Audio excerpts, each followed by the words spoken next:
Hello guys. So Pitina TV, it's here. Ayan, meron na naman tayong video guys. Yes, meron tayong video at ngayon, today's my video, gagawa tayo ng salad.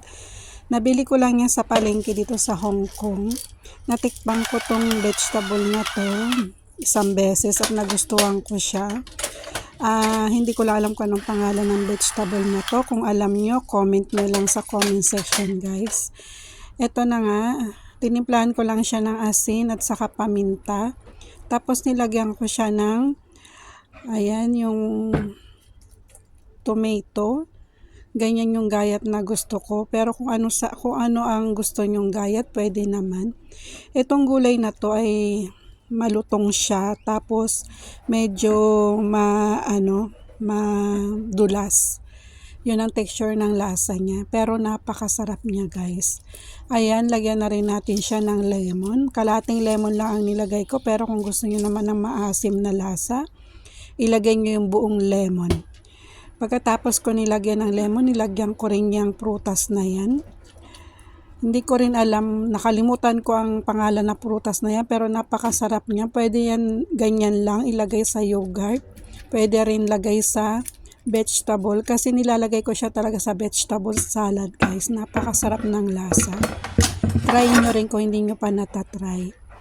Ayan, halu-haluin na natin siya hanggang mag-combine yung yung lasa niya sa gulay at saka sa lahat ng sangkap, mag-combine. Ayan lang, napakadali niya guys. Try nyo rin pag may nakita kayong gulay na ganyan. Gawin nyo rin to at napakasarap ng gulay na yan. Ang nagustuhan ko dyan, malutong. Ayan. Pag nahalo nyo na at nag-combine na lahat sa sa gulay, ngayon ang pinakahihintay ng lahat ay yung tikman o kaya kainin. Ayan, hinalo ko ulit para maging okay nga talaga. Tapos okay na yan, titikman na natin. Pag nahalo nyo na ng nahalo, pwede nyo rin lagyan ng olive oil yan. Wala kasi akong olive oil ngayon, kaya hindi ko siya nilagyan. Ngayon, tikman na natin. Ayan. Mas maganda guys kung kumain tayo ng healthy na mga pagkain sa ngayon. Kasi may mga edad-edad na tayo. Kaya sinasanay ko na rin yung sarili kong kumain ng healthy. Ayan, yun lang guys. Napakasarap ng gulay na yan. Try nyo rin kasi parang may tumutunog pag kinakain nyo siya kasi malutong nga siya.